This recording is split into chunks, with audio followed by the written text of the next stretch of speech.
So a few disclaimers just right off the gate here. The Baki series is still relatively good, it maintains form, it has its highs and lows, but most series actually have this. That's not a problem. However, I am going to talk about my grievances, or at least how I got to the point where I don't really take the Baki series as seriously. And what I mean by this is that I don't have that much emotional investment with what Itagaki is doing with Baki Rahen at least. And yeah, this is gonna be a very tough video because I've been wanting to talk about Baki Rahen for a while. I made a community post about it like months back at this point. I'd even recorded a few videos before that. Hell, making this video, I've made a few takes as well. But the way I like to think about it, or at least for the sake of imagination, right? If reading a manga is like being in the passenger seat of a car, reading Kengen Omega for me, for example, it's the series I cover the most in this series, Soundrovich and Daro are relatively good drivers. They fumble the parking here and there, there's a few wild turns here and there, but relatively speaking, I can depend on them getting to certain plot points and having relatively fine payoffs for the things that they set up. With Itagaki, not so much. It's like I'm driving next to a madman, or at least an angry driver. Just the way a person Itagaki drives is a bit crazy to me. If I don't die from a car crash, I'm going to die from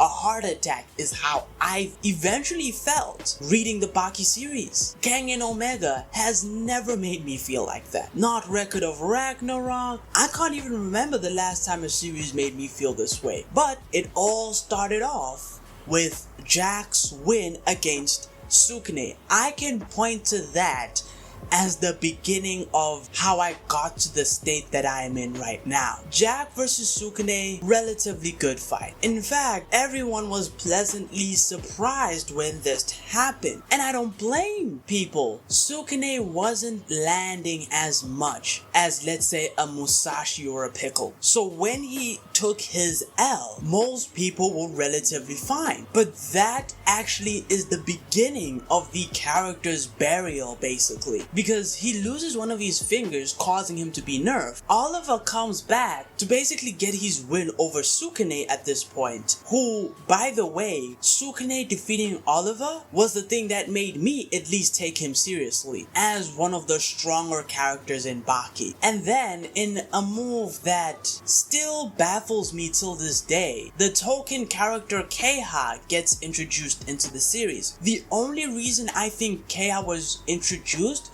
was because he was foreshadowed at the beginning of the series of Baki Dao 2. I think it's Baki Dao 2, the one where Sukune is the main character. When they were talking about the legend of Nomi no Sukune, Keiha was the rival there of the ancient Sukune. At least that's what I think. Because as fast as he is introduced, he's beat up and sent back. But during that time, like, I was still mad about the Keiha thing, especially when Doppo destroyed him.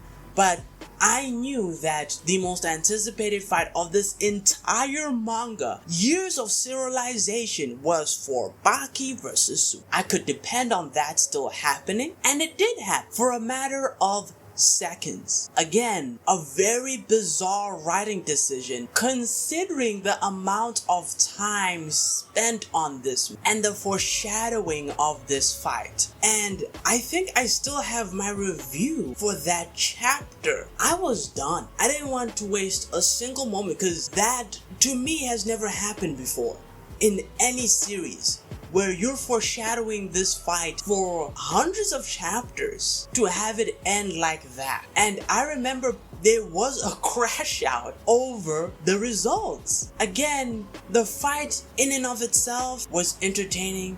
It was fun. I was glad we were done as well. The issue still stands of the foreshadowing, of the setup and payoff. And I'm seeing similar trends with Rahen, where we're having huge setups and things that have been anticipated for a long time. But when we're done with them, or when we get to them, aka Pickle versus Jack, you begin to question if it's worth all the anticipation. But of course, I jumped ship in terms of caring when Sukune hit the ground in a matter of seconds. I basically got a degree in I don't give a fuck when it comes to Baki, at least not that much. And now I'm just in it for the ride. If Itagaki puts out a banger, I'll be there. If it's not so much, I doubt he can do anything that would surprise me at this point. Well, actually, never mind. There are a few weird things he could do, but I'm at a place where I just don't have faith in Itagaki, and my stance is further validated because of Itagaki's comments. And I'm going to cite Mysterious Weeb here for a second, where Mysterious Weeb said that Itagaki sort of wrote the fight between Baki and Yujiro as like an ending of sorts. And what we're getting now is basically DLC, extra Baki content that Itagaki has really no plans of ending. But if he has no plans, that has me worried.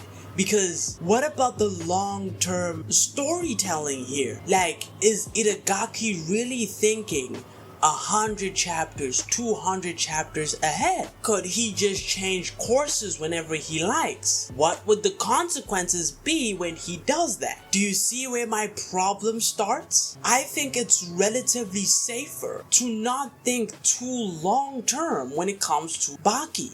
I think it's better to project within the short term in terms of certain plot points, in terms of how many things end up connecting. That is my opinion on the matter. That's the approach that I'm taking, and so far it served me relatively well. But anyways, that's the video. In summary, Itagaki's performance on the latter half of Baki Dao 2 has made me have a different outlook on how he writes the series from that point on. In terms of a long story or narrative or setup and payoff standpoint, I think he'll be better to read on a weekly basis and for shorter plot points rather than longer ones overall. That's what I think. Investing too much time on longer term storytelling is, I think, not gonna pay off. And that's basically it. That's the video. Don't forget to like and sub, and until next time, take it easy.